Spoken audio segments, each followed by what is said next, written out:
a B average. I should have ended up with an A or a B plus average. I think I ended up with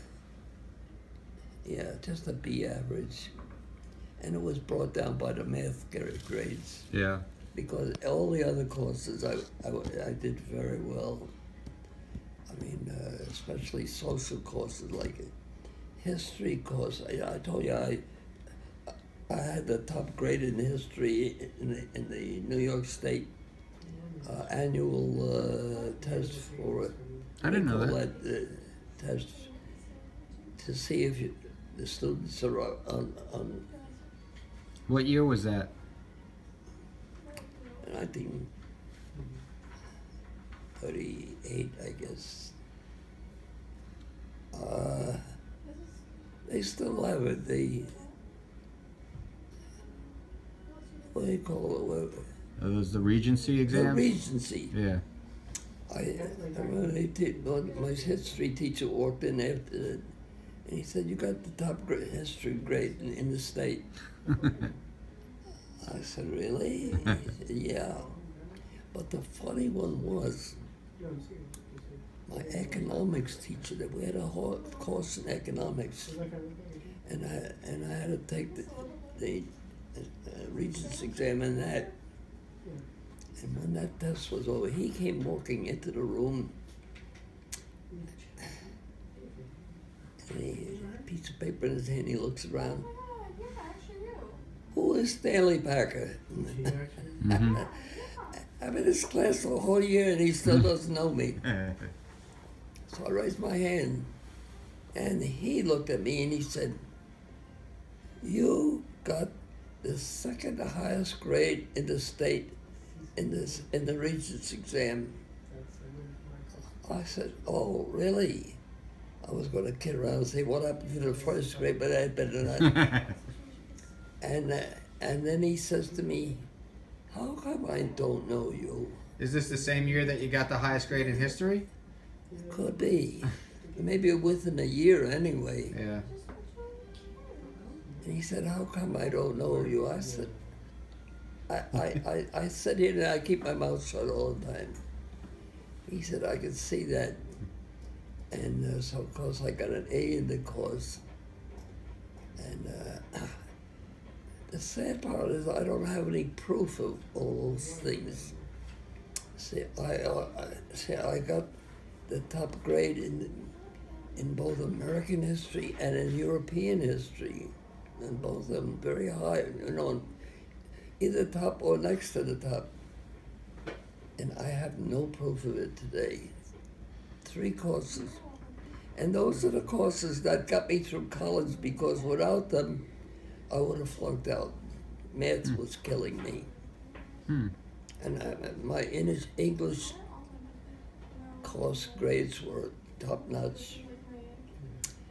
And in addition to all that, I had 1 year of speech. Maybe that was the year before, but when I entered the college, all the new students were from the Bronx, most of them, and every one of us had to read something to the instructor down at the registry table, and he would listen a minute. Speech class, you're in a speech class. I said, "Oh, really? What does that mean?" Just for 1 year, 5 times a week, you get speech lessons. What was the credit for the course? 0, no credit. Mm-hmm. And I was so upset, I'm stuck with a no credit course for a whole year. It was the best thing that ever happened to me, really. Why? It changed my voice entirely. Really, I used to talk like a stupid Bronx kid. Yeah? I didn't know how to pronounce things or anything. And I had this great teacher. He was really, he made sure that we all knew that he worked for Norman Corwin, the guy in New York who put on the the War of the Worlds on the radio that scared the shit out of millions of people. He was one of his assistants. You mean Orson Welles? Orson Welles, Yeah. yeah. Well, Corwin worked for Orson, and he Okay. worked for Corwin. Okay. And he was really, really a great teacher. What was great about him is that he didn't screw around. He made you work, and he checked you. And if you were wrong, he made you correct it. And teachers like that are hard to find. He said, I once a week I had a private session with them. Yeah. No, one-on-one. Where do you get that today? Oh. Especially in a free college. So I always say, anybody who was lucky to be in a college at that time is really lucky, because the teachers, some of the teachers were excellent, and there were very few teachers that I can remember that I felt were really bad, but they were.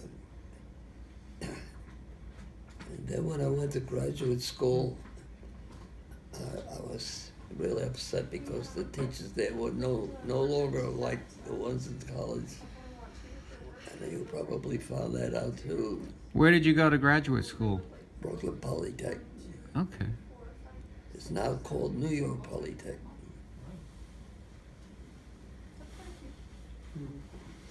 So did you go straight from City College to Brooklyn Polytech?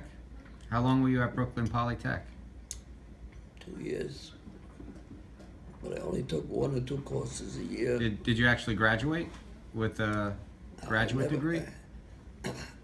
I got all my credits, and I had to write a thesis. Yeah. By this time, I was in business.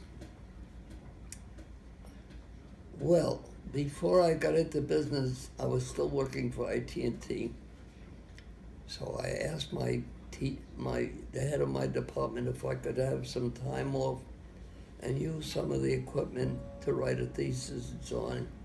He said, "No, you don't need it. Just go back to work." He said, No. That son of a bitch. He knew I was going into business. And so was he. Yeah. And he wanted to make sure he get out before me. I beat him. I left before him. And he went into some company, and I went into my company.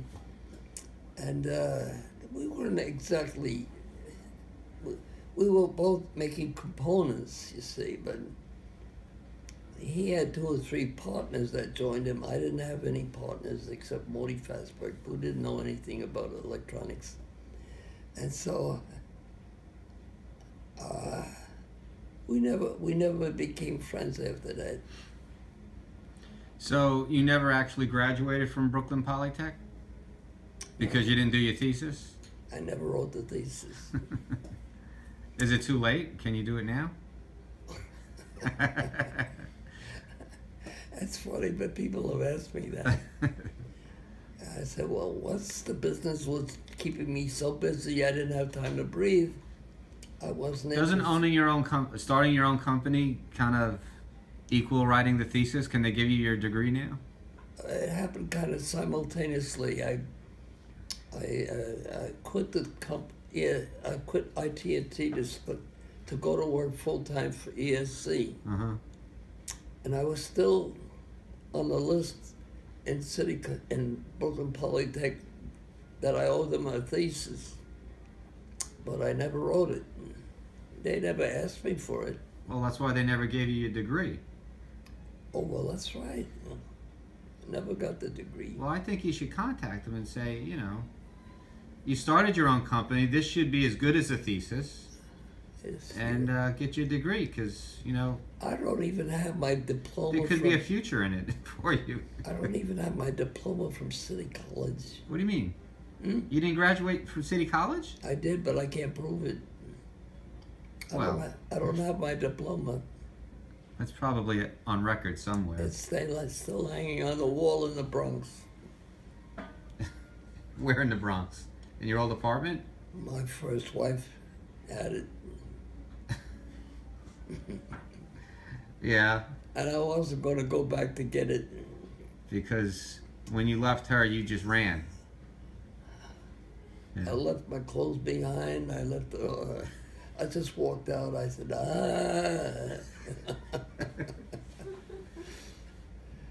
How long were you married to her? What? How long were you married to her? Less than 2 years. I was only married a couple of weeks when I said to me. Okay. I was only married a couple of weeks when I said to myself, this is a big mistake. Yeah. I knew it. I knew it. So the day you left her, did you say I'm leaving and walk out, or did you just not come home one day?